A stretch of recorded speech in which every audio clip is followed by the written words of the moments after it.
किसी ने सच ही कहा है कि अगर आपको अपने जिंदगी में सूरज की तरह चमकना है तो पहले सूरज की तरह जलना पड़ेगा। जी हाँ, मैं रितेश कुमार आप लोगों के बीच एक ऐसी ही कहानी लेकर के उपस्थित हो रहा हूँ। मुझे विश्वास है कि पिछली सारी कहानियों की तरह ये भी आपको इंस्पायर करेगी। ये कहानी एक ऐसे व्यक्ति की है जो अपनी जिंदगी में हताश और निराश होकर के थक हार कर एक सुनसान जगह पे बैठा होता है और वह एक ऐसी उम्मीद से परे जा चुका होता है कि अब उसको जीने की इच्छा भी नहीं होती है। तभी उस रास्ते से एक साधु गुजर रहा होता है। साधु उसको एक अकेले सुनसान जगह पे बैठा देख करके थोड़ा सा ठहर सा जाता है और उस व्यक्ति से पूछता है कि हे भाई, तुम इस सुनसान जगह पर क्यों बैठे हो? वह व्यक्ति अपने प्रत्युत्तर में इस सारी घटनाओं का जिक्र करता है, अर्थात वो ये कहता है कि मुझे जिंदगी में कहीं कोई सफलता नहीं मिली और मैं हताश और निराश हो गया और ये मैं मान चुका हूं कि मुझे जिंदगी में अब कभी भी कोई सफलता नहीं मिलेगी, अर्थात मुझे कोई काम नहीं मिलेगा। आप ही कुछ उपाय बताइए कि मैं इस जिंदगी को आगे कैसे बढ़ा पाऊं। तभी वो साधु सोचता है और एक उपाय उसको बताता है। कहता है कि देखो भाई, एक पत्थर का टुकड़ा है और इस पत्थर के टुकड़े को तुम ले जाओ और इस पृथ्वी पर जहां मन करे वहां विचरण करो, घूमो और इसकी कीमत का आकलन करो। उनकी कही बात के अनुसार वह व्यक्ति चल पड़ता है, लेकिन इसके साथ वो एक शर्त भी देते हैं। वो कहते हैं कि किसी भी कीमत पर इस पत्थर को बेचना नहीं है। उनकी कही बात के अनुसार वो व्यक्ति निकल पड़ता है। सबसे पहले वो घूमते टहलते एक फल वाले के पास पहुंचता है और उस फल वाले से पूछता है कि हे भाई, आप इस पत्थर का कितना फल मुझको दोगे?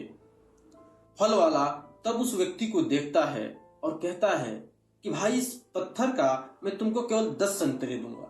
तब वह व्यक्ति उस पत्थर को लेकर के पुनः आगे बढ़ जाता है और घूमते टहलते एक सब्जी वाले के पास पहुंचता है। उस सब्जी वाले को भी यह पत्थर दिखाकर पूछता है कि हे भाई, आप इस पत्थर का मुझको कितना सब्जी दे दोगे?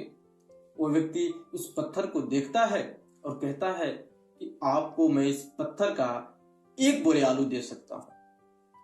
फिर भी वहां से वह व्यक्ति पत्थर लेकर के आगे निकल पड़ता है और ऐसे ही घूमते टहलते एक सुनार की दुकान पे पहुंचता है और उस पत्थर को सुनार को दिखाता है और फिर यही बात करता है कि हे सुनार भाई, आप इस पत्थर का मुझको कितना कीमत दोगे?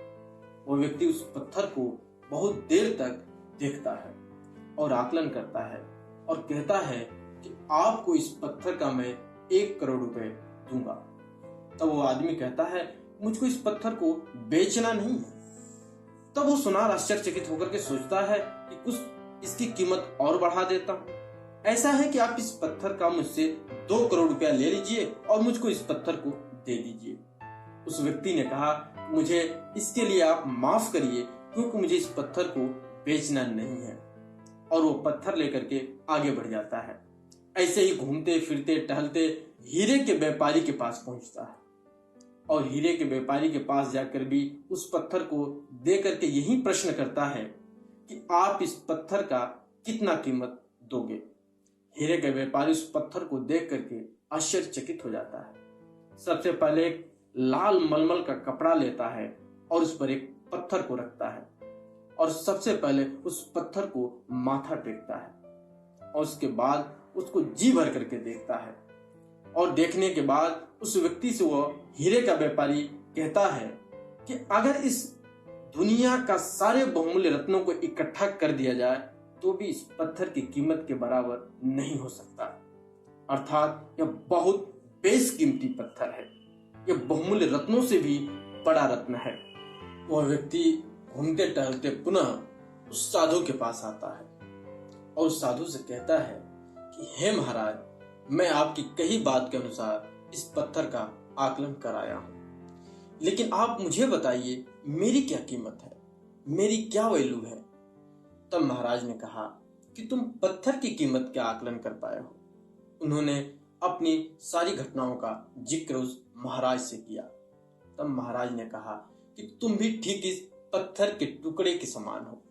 इस पृथ्वी पर सब अपनी अपनी जानकारी के अनुसार तुम्हारी कीमत कभी एक पत्थर के टुकड़े के समान आंकते हैं और कभी किसी बहुमूल्य रत्न के समान। जैसे इस पत्थर की कीमत किसी ने 10 संतरे के बराबर आंकी, किसी ने 1 बोरी आलू के बराबर और किसी ने 2 करोड़ के बराबर और किसी ने इसकी बेशकीमती आकलन इस प्रकार किया। इसलिए प्यारे दोस्तों, जिंदगी में कभी भी निराश और हताश नहीं होना चाहिए। इसलिए कभी भी अपने आप से हार नहीं माननी चाहिए। इस पृथ्वी पर अगर कोई जन्म लेता है तो हर कोई न कोई एक विशेष गुण के साथ यहाँ पे जन्म लेता है। अब बात यह है कि उस विशेष गुण को पहचानने की। आप उस विशेष गुण को पहचान करके उसको तराशिए और उस पर काम करिए। एक न एक दिन आपको जरूर सफलता मिलेगी, लेकिन इसके लिए एक शर्त यह है कि आपको मेहनत की जरूरत पड़ेगी और धैर्य की जरूरत पड़ेगी, यानी कड़ी से कड़ी मेहनत करने की जरूरत है और वक्त आने पर ही आपको निश्चित ही सफलता मिलेगी।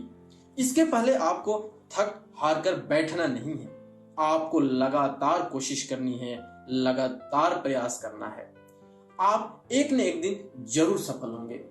इसलिए प्यारे दोस्तों, आप कभी भी अपने जीवन में नकारात्मक सोचों से दूर रहिए और आप विश्वास रखिए, खुद पर भरोसा रखिए कि आपके अंदर एक ऐसा गुण है जो आपको सफल जरूर बनाएगी। इन सब बातों के लिए, आपको इस वीडियो को इतना देर तक देखने के लिए, प्यार देने के लिए आपको बहुत बहुत धन्यवाद।